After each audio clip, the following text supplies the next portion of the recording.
ഈ ശശി തരൂര് ഈ കരയ്ക്ക് പിടിച്ചിട്ട മീനെ പോലെയാണ് ഇപ്പോൾ പിടയ്ക്കുന്നത്.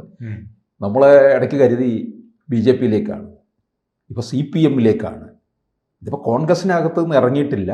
പക്ഷേ ഇപ്പോഴുള്ളത് കോൺഗ്രസിനെ ഒന്നുകൂടെ പ്രതിരോധത്തിലാക്കി അകന്നു നിൽക്കുകയാണ്. ഇക്കുറി എന്തെങ്കിലും തീരുമാനം എടുക്കുമോ തരൂര്? തരൂരിന് തീരുമാനം എടുക്കേണ്ടി വരും. കാരണം തരൂരിന് ഇങ്ങനെ പോയാൽ തരൂരിൻ്റെ നിലവിലുള്ള സ്ഥിതി മോശമാകും.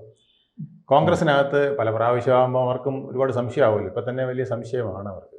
കഴിഞ്ഞ തവണ പിന്നെ ഒരിക്കൽ വിളിച്ച് വയനാട് അവിടെ വളരെ രമ്യതയിൽ പോയതാണ്, സമ്മേളനത്തിൽ കൊണ്ടുവന്നു. ഒരു ഒറ്റക്കെട്ടായി പോകുമെന്നൊക്കെ കൊണ്ടുവന്നത് നിൽക്കവെയാണ് വീണ്ടും പ്രശ്നങ്ങളുണ്ടായത്. അതിൽ രണ്ടു പേർക്കും കുഴപ്പമുണ്ട്. ഒന്ന്, ഈ ശശി തരൂരിനെ അങ്ങനെ നിർത്താതിരിക്കാൻ ശ്രമിക്കുന്ന ഒരു ലോബി കോൺഗ്രസിനകത്തുണ്ട്. കാരണം ഇദ്ദേഹം ഒരു വിശ്വപൗരനാണ്. ആ വിശ്വപൗരൻ്റെ മഹത്തായ സ്ഥാനം ഉപയോഗിച്ച് ഇദ്ദേഹത്തിന് കേരളത്തിലെ ഒരു വിഭാഗം ജനങ്ങൾ, ഒരു എലീറ്റ് വിഭാഗത്തിൻ്റെ ഇടയിൽ ഇപ്പോഴും സമ്മതിയുണ്ട്. അത് നമ്മൾ സമ്മതിക്കാതിരിക്കാൻ പറ്റില്ല. നമ്മൾ NDTV-യുടെ സർവേയിൽ, ഈ അടുത്ത കാലത്തെ സർവേയിൽ, ആ സമയത്ത് അദ്ദേഹം മുഖ്യമന്ത്രി സ്ഥാനാർത്ഥിയാകാനുള്ള യാതൊരു സാധ്യതയുമില്ല. കോൺഗ്രസ്സിൽ അദ്ദേഹത്തിന് എന്തെങ്കിലും സ്വീകാര്യത ഉള്ള സമയമല്ല. കോൺഗ്രസ് അണികളിൽ അദ്ദേഹത്തിന് വലിയ സ്വീകാര്യത ഒന്നും ഇല്ലാത്ത സമയമാണ്. ആ സമയത്ത് പോലും നടന്ന ഒരു സർവേയിൽ VD സതീശൻ കഴിഞ്ഞാൽ ഏറ്റവും കൂടുതൽ ആളുകൾ CM സ്ഥാനത്തേക്ക് കോൺഗ്രസിൽ നിന്ന് പിന്തുണച്ചത് ശശി തരൂരിനെയാണെന്ന് നമ്മൾ കാണണം.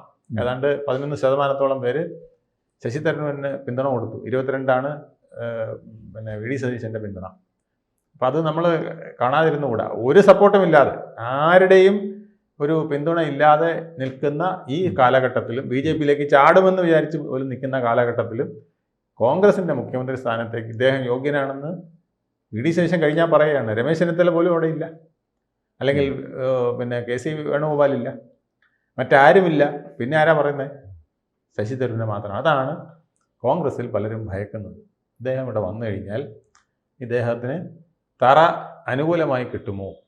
VD സതീശനെ ഒരു നിർണായക സമയത്തിൽ മുസ്ലിം ലീഗിന് തന്നെ പിന്നെ മാറ്റണമെന്ന് തോന്നിയാൽ ഉള്ള ചോയ്സ് ഇതാകുമോ എന്നൊക്കെയുള്ള ഭയമുണ്ട്.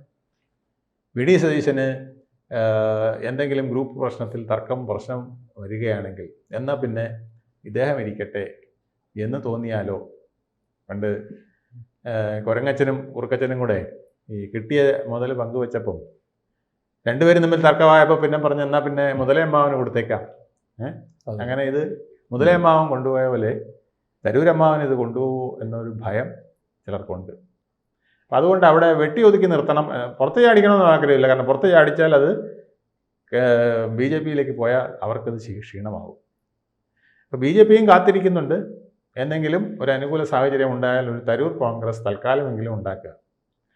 എന്നിട്ട് ഈ ഇലക്ഷനിൽ കോൺഗ്രസിന് ബദലായി കോൺഗ്രസിൻ്റെ സീറ്റ് കിട്ടാത്ത ചിലർക്ക് സ്ഥാനം കൊടുത്തുകൊണ്ട് സീറ്റ് കൊടുത്തുകൊണ്ട് അവർ മത്സരിക്കുന്ന ഒരു 40 സീറ്റ് കഴിഞ്ഞാൽ ബാക്കി വരുന്ന 100 സീറ്റുകളിൽ ചിലത് നിർണായകമായ മത്സരങ്ങൾക്കായിട്ട് വിട്ടുകൊടുത്തുകൊണ്ട് ഒരു തരൂർ കോൺഗ്രസ് ഉണ്ടാക്കണമെന്നുള്ളത് ഇപ്പോഴും BJP-യുടെ മനസ്സിലെ സ്വപ്നം തന്നെയാണ്. അതിന് ഭാഗമായി തരൂർ ഇങ്ങോട്ട് വന്നു കഴിഞ്ഞാൽ അത് നടക്കും. തരൂരിനെ സംബന്ധിച്ചിടത്തോളം തരൂർ അതിനകത്ത് ഒരു റിസ്ക്കും എടുക്കേണ്ട. ആ സ്ഥാനത്തിരുന്നേച്ചാൽ മാത്രം മതി. ചിരിച്ച് കളിച്ച് നടക്കുക, എവിടെയെങ്കിലുമൊക്കെ വർത്തമാനം പറയുക, പ്രസംഗിക്കുക, ഇത് മാത്രം ചെയ്യാൻ മതി. ബാക്കി ഓർഗനൈസേഷൻ സെറ്റപ്പൊക്കെ വേറെ ആളുകൾ കൊണ്ടുപോകും.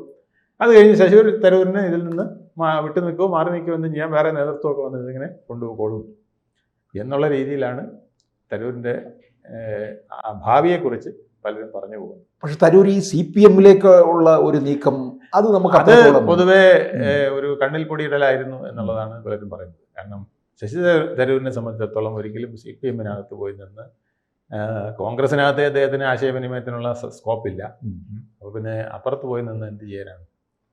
അതിനൊട്ടും സ്കോപ്പില്ല എന്നുള്ളതാണ്. കോൺഗ്രസിൽ മിനിമം വിശ്വപൗരനെന്ന് പറയുകയും ചെയ്യും.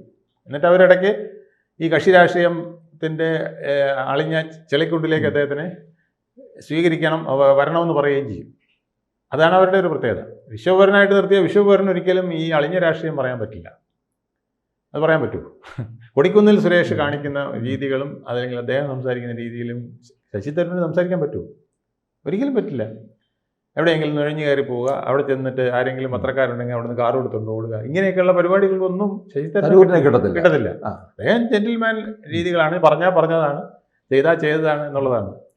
ലീഗിൻ്റെ മലപ്പുറത്തെ സമ്മേളനത്തിൽ പോയി അദ്ദേഹം പറഞ്ഞില്ലേ, ഹമാസ് തീവ്രവാദിയാണെന്ന് പറഞ്ഞില്ലേ, തീവ്രവാദ സംഘടനയാണെന്ന് പറഞ്ഞില്ലേ, അത് അദ്ദേഹത്തിൻ്റെ ലൈൻ അദ്ദേഹം പറയും. അതിന് ഇഷ്ടപ്പെടുമെങ്കിൽ മാത്രമേ എന്നെ സ്വീകരിക്കാവൂ എന്നുള്ളതാണ് അദ്ദേഹത്തിൻ്റെ പോളിസി. ഓപ്പറേഷൻ സിന്ദൂറിൽ കൃത്യമായ നിലപാടെടുത്തു. അതുപോലെ തന്നെയാണ് ഓപ്പറേഷൻ സിന്ദൂറിലായാലും ഇന്ത്യ കണ്ട ഏറ്റവും മികച്ച പ്രധാനമന്ത്രി നരേന്ദ്രമോദിയാണെന്ന് പറയുന്ന കാര്യത്തിലായാലും അദ്ദേഹത്തിന് മടിയൊന്നുമില്ല. പക്ഷെ ഇനിയിപ്പോൾ ഒരു സ്പേസ് ഉണ്ടെങ്കിൽ അത് ബി ജെ പിയിലേ ഉള്ളൂ എന്നാണ്. ബി ജെ പിയിൽ മാത്രമേ സ്പേസ് ഉള്ളൂ. ആ സ്പേസ് അദ്ദേഹം നേരിട്ടും എടുക്കുമെന്ന് തോന്നുന്നില്ല. ബി ജെ പിയിൽ ഒരു അംഗമായി അദ്ദേഹം ചേർന്ന് എന്തെങ്കിലും ഉണ്ടാക്കുമെന്ന് തോന്നുന്നില്ല. ഒന്നുകിൽ ബി ജെ പി പിന്തുണയുള്ള സ്വതന്ത്രൻ അങ്ങനെ നിന്ന് ചിലപ്പോൾ വീണ്ടും ഒരു ബൈ ഇലക്ഷൻ വന്ന് തിരുവനന്തപുരത്ത് വന്നേക്കാം. ബി ജെ പി പിന്തുണയുള്ള സ്വതന്ത്രൻ അങ്ങനെ അദ്ദേഹം മുന്നോട്ട് പോകാൻ അദ്ദേഹത്തിന് താല്പര്യം ഉണ്ടാവും. അതല്ലെങ്കിൽ ഒരു തരൂർ കോൺഗ്രസ്സിന് സ്കോപ്പ് ഉണ്ടെങ്കിൽ അത് ചിലപ്പോൾ അദ്ദേഹം തൽക്കാലത്തേക്ക് ഞാനിങ്ങനെ നിൽക്കാം, പിന്നെ നിങ്ങളിതിൻ്റെ വഴി നോക്കിക്കോണം എന്ന് പറഞ്ഞ് നിന്നുകൂടായിരിക്കും ഇല്ല. കാരണം അദ്ദേഹത്തിന് ഇതൊന്നും സ്ഥായിയായി കൊണ്ടുപോകാനും ഇതൊന്നും താല്പര്യമില്ല. അദ്ദേഹം വായിക്കുക, എഴുതുക, സാംസ്കാരികമായ പരിപാടികൾ ചെയ്യുക, പക്ഷേപരനായി തുടരുക, ഇതാണ് അദ്ദേഹത്തിൻ്റെ ആഗ്രഹം. ഈ തെരഞ്ഞെടുപ്പ് അടുത്തിരിക്കുന്ന സ്ഥിതിക്ക് തരൂരിൻ്റെ അത്തരത്തിലുള്ള ഒരു മാറ്റം, അതായത് കോൺഗ്രസ് വിട്ടു പോവുക അല്ലെങ്കിൽ കോൺഗ്രസിൽ നിന്ന് പുറത്താക്കുക അങ്ങനെയൊക്കെ ഉണ്ടായിക്കഴിഞ്ഞാൽ ഇവിടെ തിരിച്ചടി ഉണ്ടാകത്തില്ലേ കേരളത്തിലെ? അല്ല, അത് വളരെയധികം ഉണ്ടാവുമല്ലോ. ആ ഉണ്ടാകുമെന്നുള്ളത് കൊണ്ടാണ് കോൺഗ്രസ് കളയാത്തത്. ഇല്ലെങ്കിൽ എന്നേ പുറത്താക്കാമായിരുന്നു. ഇപ്പോഴും വേണമെങ്കിൽ AICCയെയും രാഹുൽ ഗാന്ധിയൊക്കെ അദ്ദേഹം പരസ്യമായി അധിക്ഷേപിക്കുന്നതിന് തുല്യമാണല്ലോ. എനിക്ക് അവിടെ സ്ഥാനം തന്നില്ല എന്ന്, എനിക്ക് പ്രസംഗിക്കാൻ അവസരം തന്നില്ല, എനിക്ക് സ്ഥാനം തന്നില്ല, എന്നെ കണ്ടിട്ടും ഗവനിച്ചില്ല എന്നൊക്കെ പറയുന്നത് ആ ഒരു കാര്യം തന്നെ ഒരു പാർട്ടിക്ക് മോശമായതായിട്ട് കോൺഗ്രസ് കാണുന്നുണ്ട്. രാഹുൽ ഗാന്ധിയിൽ നിന്നൊരു അവഗണന ഉണ്ടായി, നല്ലപോലെ അവഗണന ഉണ്ടായി. അത് രാഹുൽ ഗാന്ധി അല്ല, ചിലർ പറഞ്ഞു കൊടുത്തിട്ടാണെന്നാണ് പറയുന്നത്.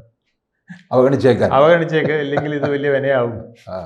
അപ്പൊ ഒന്ന് അവഗണിച്ചതാണ്. അല്ലെങ്കിൽ രാഹുൽ ഗാന്ധി ഒരിക്കലും അങ്ങനെ അവഗണിക്കില്ല. രാഹുൽ ഗാന്ധി ആരെ കണ്ടാലും കെട്ടിപ്പിടിക്കുകയും ചാടിക്കയറി ഷേക്കൻഡ് കൊടുക്കുകയൊക്കെ ചെയ്യുന്ന ആളാണ്. രാഹുൽ ഗാന്ധിയെ വഴിതെറ്റിക്കാൻ കുറെ പേരുണ്ടല്ലോ. ഉണ്ട്.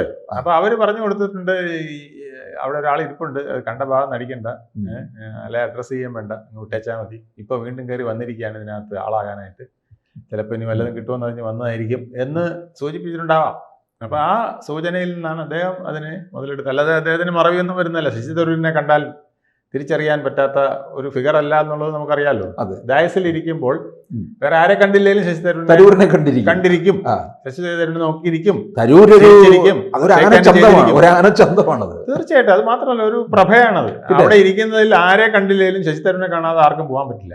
അത് സദസ്സിലിരിക്കുന്നവർക്കായാലും വേദിയിലിരിക്കുന്നവർക്കായാലും വേദി കയറി വരുന്നവർക്കായാലും TV-യിൽ ഒരു ഷോട്ട് ഇങ്ങനെ കാണിച്ചാലും ജനം ആദ്യം നോക്കുന്ന മുഖം ശശി തരൂരിന്റെ ആയിരിക്കും. അത് കഴിഞ്ഞിട്ട് ചിലപ്പോൾ രാഹുൽ ഗാന്ധിയുടെ മുഖം പോലും നോക്കുള്ളൂ. കാരണം അത് ആ ഒരു ഫിഗർ എങ്ങനെയാണ്, ആ ഒരു പ്രത്യേകത എങ്ങനെയാണ്, അദ്ദേഹത്തിന്റെ പോസ്റ്റർ എങ്ങനെയാണ്, ഡ്രസ്സിങ് സ്റ്റൈൽ എങ്ങനെയാണ്, സംസാര ശൈലി എങ്ങനെയാണ്, ശ്രദ്ധിക്കാൻ വളരെ എളുപ്പമുള്ള ഒരാളാണ്. അതുകൊണ്ട് തന്നെയാണ് അദ്ദേഹം പലയിടത്തും ശ്രദ്ധിക്കപ്പെടുന്നത്. വെറുതെ ഒരു പണ്ഡിത്യം കൊണ്ട് മാത്രം ഒരുപാട് പണ്ഡിതരുണ്ടല്ലോ ലോകത്തെ, ഒരുപാട് കാര്യങ്ങൾ അറിയാവുന്ന ഒത്തിരി പേരുണ്ട്. അത്രയ്ക്ക് വലിയ പാണ്ഡിത്യമൊന്നും ശശി തരൂരിനില്ല. പക്ഷേ എന്നാൽ പോലും ഉള്ള കാര്യങ്ങൾ ഭംഗിയായി പ്രസന്റ് ചെയ്യാൻ അദ്ദേഹത്തിന് അറിയാം. പിന്നെ അദ്ദേഹത്തിന്റെ ഇത്രയും നാളത്തെ ബന്ധം കോൺഗ്രസ് മറന്നുപോകുന്ന അതാണ്.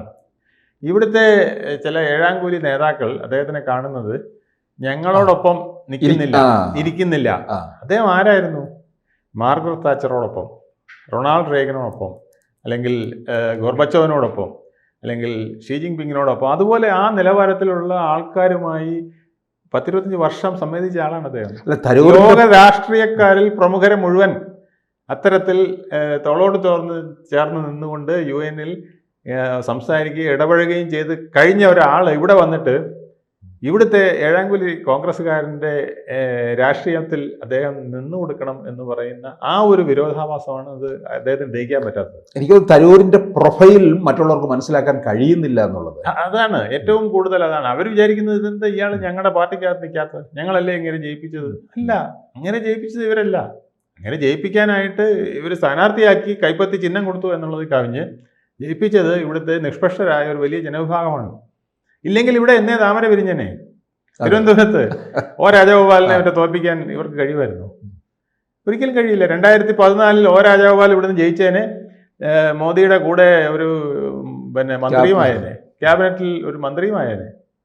അത് ശശി തരൂരാണ് അത് ബ്ലോക്ക് ചെയ്തത്. കാരണം ശശി തരൂരിന് അത്തരത്തിൽ ചില വോട്ടുകൾ ആ ഒരു 5 വർഷം കൊണ്ട് അദ്ദേഹത്തിന് ഈ മണ്ഡലത്തെ പിടിക്കാൻ കഴിഞ്ഞിട്ടുണ്ട് തിരുവനന്തപുരത്ത്. അത് ഇപ്പോഴും നിലനിൽപ്പുണ്ട്. എന്തൊക്കെ വന്നാലും ഇപ്പം രാജീവ് ചന്ദ്രശേഖർ ജയിക്കേണ്ട ഒരു സാധ്യത വളരെ ഉണ്ടായിരുന്നു. 3 വർഷം ഈ മണ്ഡലത്തിന് വേണ്ടി ഒന്നും ചെയ്തില്ല. ഇദ്ദേഹം നാലാമതിനി പോയിട്ട് എന്ത് ചെയ്യാനെന്നൊക്കെ ഉണ്ടായിട്ട് പോലും അദ്ദേഹം തീരദേശത്തിൻ്റെ വോട്ട് കൊണ്ട് മാത്രമല്ല ജയിച്ചത്. ഇപ്പം പിന്നെ തിരുവനന്തപുരം നഗരസഭ പിടിച്ച BJPയുടെ വോട്ടുകൾ രാജീവ് ചന്ദ്രശേഖരന് പോൾ ചെയ്തില്ല എന്നുള്ളത് അവർ തന്നെ വ്യക്തമാക്കിയിട്ടുള്ളതാണ്. അതെ. പല മണ്ഡലങ്ങളിലും അവർക്കത് പോൾ ചെയ്യാൻ കഴിഞ്ഞിട്ടില്ല. വട്ടിയൂർക്കാവിലാവട്ടെ, കഴക്കൂട്ടത്താവട്ടെ, നേമത്താവട്ടെ ആവട്ടെ, കാട്ടാക്കടയാവട്ടെ ഒന്നും പോൾ ചെയ്തിട്ടില്ല. അവിടെയൊക്കെ ഒരു 2000-3000 വോട്ട് വീതം ചേർത്ത് ഒരു 10,000 വോട്ട് വന്നിരുന്നെങ്കിൽ ഈ 10,000 വോട്ട് പിന്നെ ശശി തരൂരിൻ്റെ ഭാഗത്തു നിന്ന് അപ്പുറത്ത് പോകുമ്പോൾ 20,000 വോട്ടാകും. ഒരു 4,000 വോട്ടിനടുപ്പിച്ച് രാജീവ് ചന്ദ്രശേഖർ ജയിച്ചേനെ ഈസി ആയിട്ട്. പക്ഷെ അത് പറ്റാത്തത് ഇതുകൊണ്ടാണ്. അത് ഇവരാരും മനസ്സിലാക്കുന്നില്ല, കോൺഗ്രസ്സുകാർ മനസ്സിലാക്കുന്നില്ല. ആ വലിയൊരു പ്രത്യേകത ഉണ്ട്. അദ്ദേഹത്തിനൊരു അപ്രമാദിത്വം ഈ തിരുവനന്തപുരം മണ്ഡലത്തിലുണ്ട്, കേരളത്തിലുണ്ട്, എന്തിന് ഓൾ ഇന്ത്യ ബേസിലുണ്ട്. അതുകൊണ്ടാണല്ലോ അദ്ദേഹത്തിന് 10% വോട്ട് കിട്ടി, ആരും പ്രതീക്ഷിക്കാതിരുന്നിട്ടും AICCയിൽ പ്രസിഡന്റ് സ്ഥാനത്തേക്ക് രണ്ടാമത് വരാൻ കഴിഞ്ഞത്. വേറെ എത്രയോ പകൽപ്പന്മാർ നോർത്തിൻ്റെ കിടന്ന് അവർക്ക് ആർക്കും മത്സരിക്കാൻ പോലും തോന്നിയില്ല പേടിച്ചിട്ട്. ശശി തരൂർ ധൈര്യമായി മത്സരത്തിന് ഇറങ്ങി. അപ്പോൾ ഒത്തിരി പേര് അദ്ദേഹത്തിന് അനുകൂലമായി വോട്ട് ചെയ്തു. പാർട്ടി എതിർത്തിട്ട്, പാർട്ടി PCC ഓഫീസുകളിൽ കയറ്റാഞ്ഞിട്ട്, കളിയാക്കി പുച്ഛിച്ച് തള്ളിയിട്ട് അതിന് കഴിഞ്ഞില്ലേ. അപ്പം അദ്ദേഹത്തിന് ഒരു വോട്ട് ബേസ് ഉണ്ട്. ആ വോട്ട് ബേസ് കോൺഗ്രസ്സുകാർ അവഗണിക്കുകയാണ്, അല്ലെങ്കിൽ തഴയുകയാണ്. എന്നിട്ട് അദ്ദേഹത്തിൻ്റെ ആ വിഷപൗരനാണെന്ന് പറയുകയും അദ്ദേഹത്തിന് ഏഴാങ്കുലിയാക്കുകയും ചെയ്യുന്ന പരിപാടിയാണ് അവർ തുറന്നുകൊണ്ടിരിക്കുന്നത്. അത് അദ്ദേഹത്തിന് വിഷമമുണ്ട്. അപ്പം അദ്ദേഹത്തിനെ ഉൾക്കൊള്ളാൻ ആ പാർട്ടിക്ക് കഴിയുന്നില്ല. അപ്പോൾ പിന്നെ ഏത് പാർട്ടിക്ക് കഴിയും? CPM-ന് ഒട്ടും കഴിയില്ല. പിന്നെ കഴിയുന്നത് BJPക്കേ ഉള്ളൂ. അതിലേക്ക് എങ്ങനെ പോകും എന്നുള്ളതാണ് അദ്ദേഹത്തിൻ്റെ മുന്നിലുള്ള ചോദ്യം. സ്വതന്ത്രനായിട്ട് പോകണോ, സ്വന്തം പാർട്ടി ഉണ്ടാക്കി ഇനി ആ പ്രാരാബ്ദം എല്ലാം ഏറ്റെടുത്ത് അതിൽ നിൽക്കണോ? ഒരു പാർട്ടി ഉണ്ടാക്കുക എന്ന് പറഞ്ഞാൽ ചില്ലറ കാര്യമല്ല. പണ്ട് VS-ൻ്റെ അടുത്ത് പറഞ്ഞു, ഈ പിണറായി ഇപ്പം താങ്കളെ അടിച്ചൊതുക്കും, ഏതാണ്ട് സെറ്റപ്പ് റെഡിയായി, താഴെ തട്ടിലുള്ള എല്ലാം കയ്യിൽ പിടിച്ചു കഴിഞ്ഞ് പിണറായി വിജയൻ. അതുകൊണ്ട് അങ്ങ് ദയവായി ഒരു പാർട്ടി രൂപീകരിക്കണം എന്ന് VS അച്യുതാനന്ദൻ പറഞ്ഞു. മരണം വരെ ഈ മൂക്കിലൂടെ ഒരു അല്പം ശ്വാസമെങ്കിലും പോകുന്നെങ്കിൽ അത് ഈ പാർട്ടിയിൽ നിന്നുകൊണ്ടായിരിക്കും, വേറെ ഒരിടത്തേക്കും പോകില്ല എന്ന്.